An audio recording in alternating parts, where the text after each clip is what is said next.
तौर पे पहले दिन से ही हमने कहा है बिहार में लगातार जिस प्रकार से अपराध बढ़ रहा है, ऐसा लग रहा है कि सरकार जो है संरक्षण देने का काम कर रही है अपराधियों को। और 4-5 दिन से भी ज्यादा हो गया, अब तक कोई सुराग तक नहीं मिला। अपराधी पकड़े जाने की तो दूर की बात है, कोई सुराग भी नहीं पता चला रुपिंदर माइक नीचे कीजिए कि किसने ये किया, क्यों किया। और माननीय मुख्यमंत्री जी से लगातार हम लोगों ने इस बात को सवाल पूछा कि आपके रहते हुए में पूरी तरीके से नाक के नीचे बिहार को अपराधी चला रहे हैं और आपसे कुछ हो नहीं रहा, एकदम थका हुआ मुख्यमंत्री नजर आ रहे हैं। यहाँ केवल सत्ता पक्ष के लोग आते हैं, केवल फोटो खिंचाते हैं, उनको दिलासा। आप माने या ना माने, लेकिन ये अद्भुत है कि 2 किलोमीटर दूर सीएम आवास के मात्र पुराई चक में जो पटना राजधानी है, वहां गोली से भून दिया जाता है। 15 राउंड चलाया जाता है, 6 बुलेट लगता है रुपेश को। अपराधी भाग जाते हैं, फरार होते हैं, लेकिन अब तक एक कोई पेट्रोलिंग नहीं। इतनी बड़ी सुरक्षा लापरवाही, आप समझिए कि इस परिवार को कोई सिक्योरिटी तक नहीं मिला, हो गया, सुरक्षा एकदम नहीं मिला सरकार द्वारा। हम लोग तो सबसे पहले मांग करेंगे कि सरकार जो है सुरक्षा जो है वो पहले प्रदान करे इनके परिवार को। किन कारणों से वहाँ हो सकता है कि हमने पहले भी कहा कि बड़े लोग हो सकता है कोई सरकार का मंत्री भी हो सकता है, क्योंकि पहले के कई घटनाओं में हम लोगों ने देखा, बालिका गृह मुजफ्फरपुर कांड में पहले हमारे बातों का मजाक उड़ाया जाता था, बाद में क्या हुआ, क्या परिणाम निकला। तो कहीं ऐसा तो नहीं है कि इनके जिन्होंने अपराध किया है उनको बचाने के हो सकता है कुछ बड़े चेहरे हों, इसलिए मामले को दबाया जा।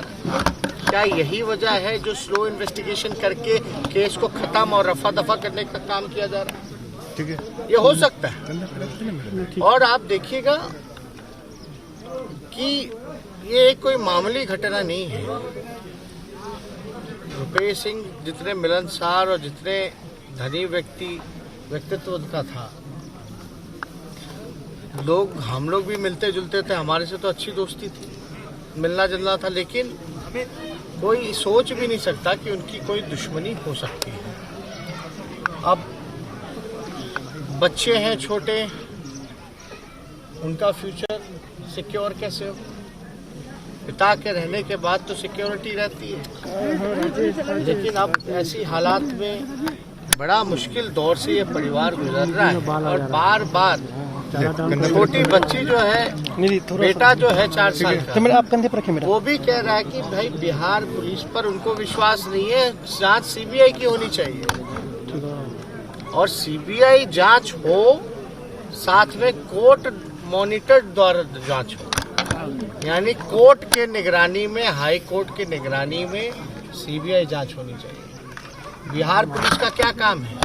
बालू में वसूली, कोरोना में वसूली, दारू में वसूली, घूसखोरी, यही काम रह गया बिहार पुलिस का, और तो कोई काम है ही नहीं। इनके परिवार के लिए क्या मांग करते हैं, क्योंकि वो तो रहे नहीं, तो उनके परिवार के लिए क्या मांग करते हैं? पुलिस के हाथ खाली है। देखिए, अब सरकार से कुछ मांग करने का कोई फायदा है, लेकिन पुलिस डिपार्टमेंट को कम से कम न्याय करना चाहिए, अपराधी को पकड़ना चाहिए। पुलिस हमारे स्तर से रोजगार को लेकर के उनकी धर्मपत्नी को जो हो सकेगा उनको रोजगार दिलाने की काम हम करेंगे। जहां एडजस्टमेंट हो जाए, अपने जो संपर्क हैं या जितना हमसे आने क्षमता है, कोशिश करेंगे कि उनको नौकरी मिल जाए, ताकि आगे बच्चों का जीवन जो है वो सुरक्षित। बीजेपी तो ये कह रहा है कि 2019 में अपराध ज्यादा था, हमारे आने के बाद अपराध कम हो गया। 16 साल को ही लेके आ रहे, अभी उनको अपना काम नहीं याद आ रहा। अब मुख्यमंत्री की बौखलाहट तो आपके प्रश्न से हुई, एक पत्रकार भाई के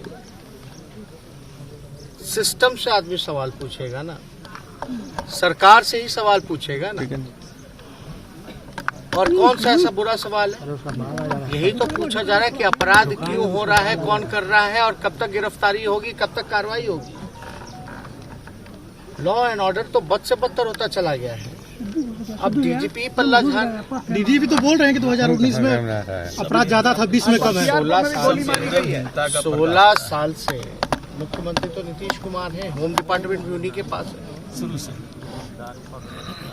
तो जो मुख्यमंत्री की जो भाषा है, अब बात करने लगता है हड़प्पा काल की, कंपेयर करते थे। इनका डीजीपी भी बता रहा है 19 का, लेकिन उनको नहीं पता कि 19 में भी मुख्यमंत्री नीतीश कुमार थे, गृह डिपार्टमेंट उनके पास था।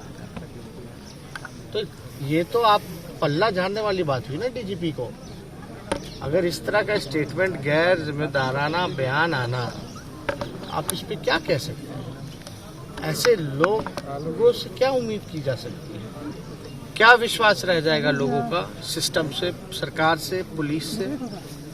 कोई कार्रवाई नहीं होती, कोई सुनवाई नहीं होती। और अद्भुत है, इतनी बड़ी बड़ी घटनाएं हो रही हैं, मुख्यमंत्री घर में बैठे हैं।